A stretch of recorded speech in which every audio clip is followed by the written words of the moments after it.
My name is Emily, and for 6 years I believed I was building the happiest day of my life. Every extra shift I worked, every birthday check from my grandparents, every tax refund, and every bonus from work went into one account. I called it my wedding fund. It wasn't just money to me. It was proof that no matter what happened, I could give myself the wedding I'd dreamed about since I was a little girl. By the time I turned 29, that account had grown to just over $32,000. I checked it almost every month, not because I planned to spend it, but because watching the balance slowly grow reminded me that hard work really did pay off. My fiancé Daniel knew how important that account was. We weren't trying to have a celebrity wedding or impress anyone. We simply wanted one beautiful day surrounded by the people we loved. A small lakeside venue, fresh flowers, live music, and enough room for both of our families to celebrate together. We had spent months planning every little detail, and for the first time in my life, everything felt like it was finally coming together. Then one Tuesday morning, just 3 months before the wedding, everything changed. I logged into my online banking account while drinking coffee before work. I planned to transfer another $500 into my savings, just like I did every month. The balance loaded. I blinked once, then again. I refreshed the page. $32.17. That had to be wrong. I refreshed it again. The same number stared back at me. For a moment I honestly thought someone had hacked my account. My hands started shaking as I opened the transaction history. There it was. One withdrawal. $32,000. Completed 8 months earlier. I couldn't breathe. 8 months? How had I never noticed? Then I remembered something that made my stomach drop. Around that time, I'd switched banks after my employer changed payroll providers. I had updated my direct deposits but never bothered checking the old account because I wasn't actively using it anymore. Every paycheck had gone into my new account while my wedding savings remained untouched. Or so I thought. Someone had emptied it months ago. I immediately called the bank. After answering several security questions, the representative placed me on hold. When she returned, her voice sounded careful. "Miss Carter, according to our records, the withdrawal was authorized." "Authorized by who?" I asked. There was a secondary authorized user listed on the account. I frowned. There shouldn't be. She paused. "The authorized user is Margaret Carter, my mother." I felt every bit of color leave my face. Years earlier, when I first opened the account, I was only 19. My mother had helped me set it up, and because I was still learning how banking worked, her name had remained on the account. I never thought twice about it after that. Until now. I hung up without another word and called my mother immediately. She answered on the third ring. "Hi, sweetheart." "Mom, did you take money out of my wedding account?" There was complete silence. Not confusion. Not surprise. Silence. Finally she sighed. "We were going to tell you." My heart sank. "So you did." "Emily, your brother needed help." I closed my eyes. "What are you talking about? You know how difficult the divorce has been for Ryan." I didn't answer. "The lawyers were expensive," she continued. "He was drowning. Your father and I didn't have enough saved, so we borrowed your money." "Borrowed?" She said it so casually, as though she'd borrowed my lawnmower instead of 6 years of my life. "When were you planning to tell me?" "We thought we'd replace it before the wedding." "You took it 8 months ago." "I know. You never asked." "We knew you'd say no." That sentence hurt more than anything else she'd said. Not because it was true, because she'd admitted they knew exactly what they were doing. I could hear my father in the background asking who she was talking to. "It's Emily," she answered quietly. A few seconds later, Dad picked up the phone. "Sweetheart," he began, "family has to help family." I laughed. It wasn't the kind of laugh that comes from finding something funny. It was the laugh that escapes when your heart doesn't know what else to do. "So my wedding doesn't count as family?" Neither of them answered. Instead, my father said something I'll never forget. "Ryan needed it more." I ended the call. That night, Daniel found me sitting on our apartment floor surrounded by venue brochures, catering quotes, and flower samples. He didn't ask what was wrong. He simply sat beside me until I was ready to speak. When I finally told him everything, he wrapped his arm around my shoulders and stayed quiet for a long time. Then he asked one simple question. Do you believe they're telling you the whole truth? At the time, I wanted to believe they were. I wanted to believe my parents had made a terrible decision out of desperation. I wanted to believe they'd pay every dollar back. So I started making sacrifices instead. We canceled our dream venue. We replaced the live band with a playlist. The guest list dropped from 120 people to just 50. The honeymoon disappeared completely. Every decision felt like saying goodbye to another dream.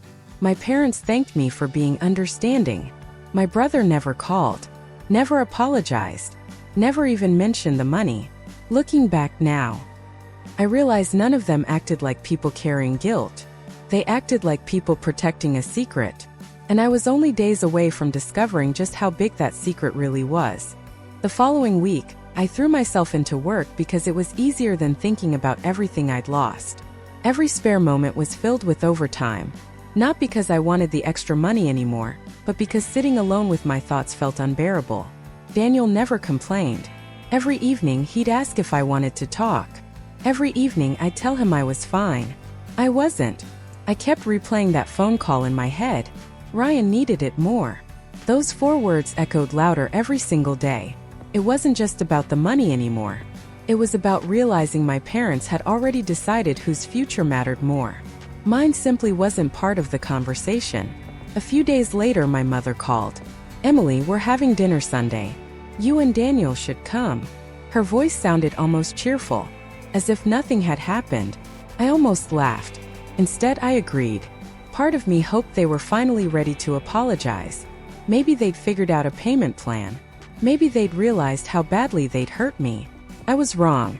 Sunday evening felt painfully normal. Mom served roast chicken. Dad watched the baseball game before dinner. Ryan arrived 20 minutes late without even knocking. Nobody mentioned the missing money. Not once. It was as though the conversation from earlier that week had never happened. Finally, halfway through dinner, my mother smiled.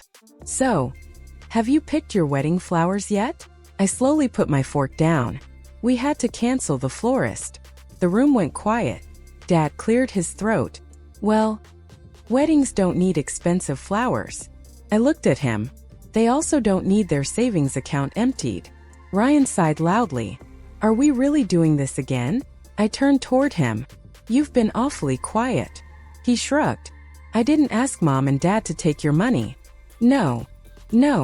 So whose idea was it?" He looked down at his plate. "I don't know." Mom answered before he could. "It doesn't matter whose idea it was." I stared at her in disbelief. "It matters to me." She folded her hands together.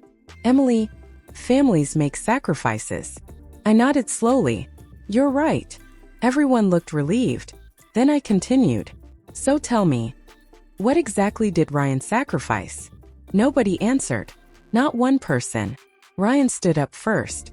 "I didn't come here to be interrogated." Then he grabbed his jacket and walked out. The conversation ended there. Driving home, Daniel reached over and squeezed my hand. "They're hiding something." I wanted to argue, and said, I realized he was probably right. 2 weeks passed. Wedding planning became smaller and smaller. Every invoice felt like another reminder of everything we'd lost. One Thursday evening, while I was finishing paperwork at the office, my phone buzzed with a new email notification. From First National Bank. Subject: monthly statement available.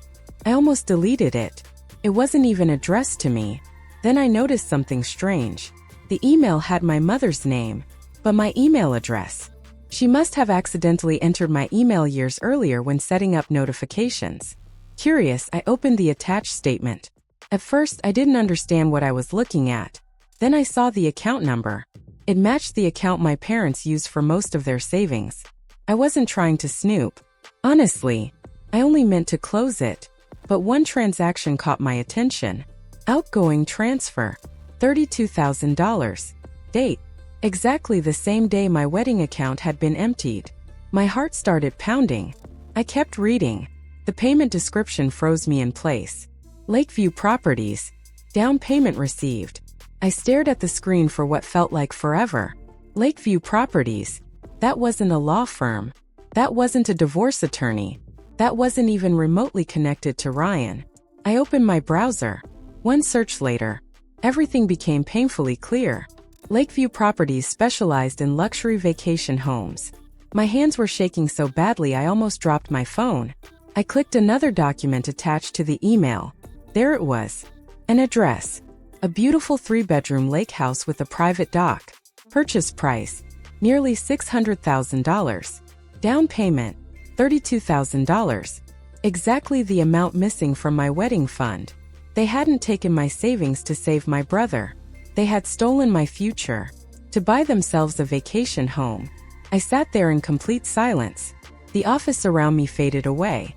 Every excuse, every apology, every tear my mother pretended to cry, every speech about family, it had all been a lie. Then another realization hit me.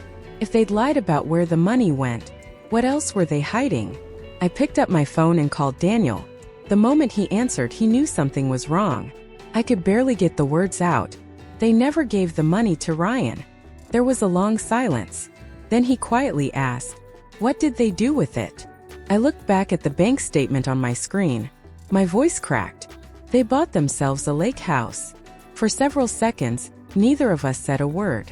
Finally, Daniel spoke. "Emily, they lied to everyone." "I know." "No," I whispered. "They've been lying for a lot longer than we realize." And at that moment, I made a decision.